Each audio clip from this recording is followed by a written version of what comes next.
Why should Black and brown people donate more blood?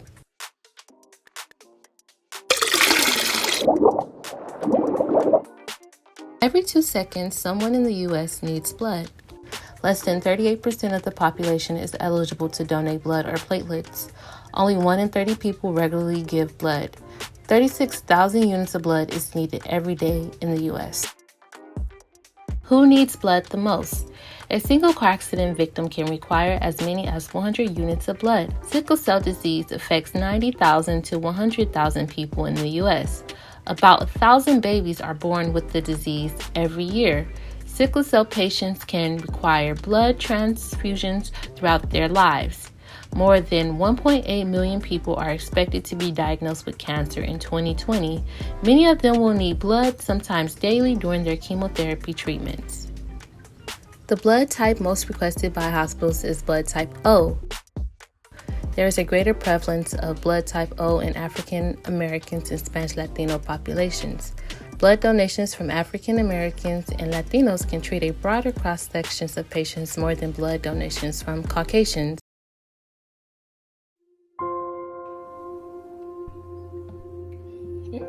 My parents, all they knew that they had a crying baby that would not be comforted, so they took me to the hospital and they were told that I have sickle cell anemia.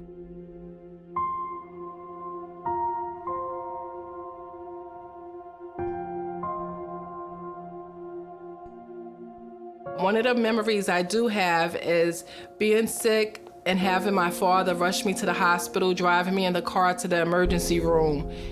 I recall being pulled over by police with the sirens blaring, and as a young child being in the back seat screaming in pain. That was a scary thing.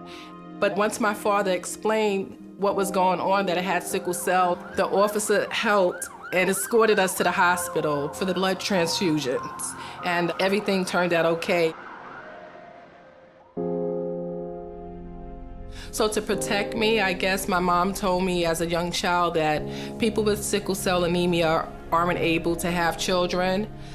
It was easier to tell me that I couldn't have children than to say you won't be around to have children. That was many years ago, and one of the great things with the blood transfusions is that they're allowing people like me to live longer lives. Pour the mix in a bowl. And they're allowing people like me just to live one day at a time. This will be the best pancake in the world. You want to keep his faith? And I just wish I could meet every donor and just let everyone know that you've made such a difference in my life. So look at me now. I was able to work, to go to school. I graduated from college. I'm a mother of 2 boys. And I'm so grateful that I am a mom and that my mom is a grandma. And I'm glad to have proved her wrong. 6 surprising reasons some people can't donate blood. You have a recent piercing or tattoo. If you recently had a tattoo, piercing, semi-permanent makeup, or any treatment that pierces the skin, you will need to wait at least 4 months before being eligible to donate. You have a bad cold or the flu. If you had a fever or a productive cold or generally feel unwell on the day of donation, wait and come back when you feel better. You were recently treated with antibiotics. Those who have completed a course of antibiotics within the last 7 days or have had any types of infection within the last 2 weeks are not allowed to give blood. You don't weigh enough. Donors need to weigh at least 110 pounds and be in generally good health. You have a new sexual partner. Females whose male partners have slept with other men are ineligible for 12 months. Gay men who have had anal or oral sex with another man must wait 12 months before giving blood. Donors of any gender who have slept with a sex worker are also required to wait 12 months before they can give blood. Many women have low iron. Women are often turned away due to low iron in their blood. If you have low iron, you may faint or become dangerously weak after they take your blood. Why is iron essential for our blood? Iron is an essential nutrient primarily needed for transport of oxygen throughout the body. It binds to hemoglobin, a special protein, and it helps it carry red blood cells from your lungs to other tissues in your body. Deficiency of iron can lead to weakness and anemia. This is commonly called iron deficiency anemia.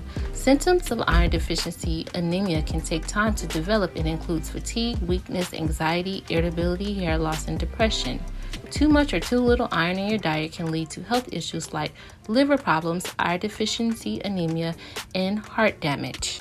How much iron do you need per day? While generalized recommendations offer some guidance, your specific iron needs are influenced by many factors including age, sex, and diet.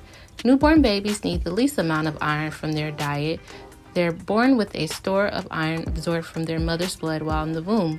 Boys and girls' iron needs from infancy into late childhood are identical. This is because menstruation does not typically begin before age 13.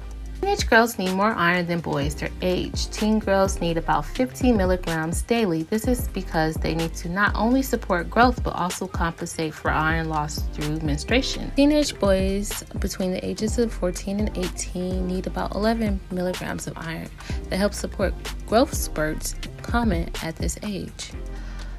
Women who menstruate need more iron as well. This is because blood contains about 70% of your body's iron.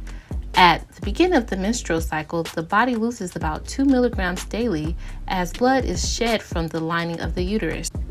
Men iron needs stabilized during adulthood. Whether 19 or 99, younger and older adult men alike need 8 milligrams daily to maintain their health. Adult women between 19 and 50 years of age, women need about 18 milligrams of iron per day. Female athletes have higher needs to account for the amount of iron lost to sweat. Also, male athletes as well. Older women, ages 51 and older, need 8 milligrams of iron per day. This accounts for the onset of menopause, which is marked by the end of menstruation. There are 2 types of iron found in the human diet: hemi-iron protein from animals and non-hemi protein that comes from plants. Your body can absorb hemi-iron more readily.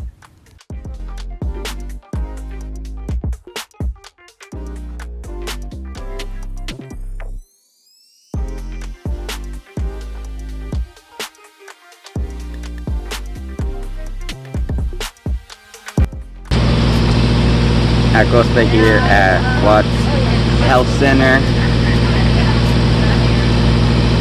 about to give blood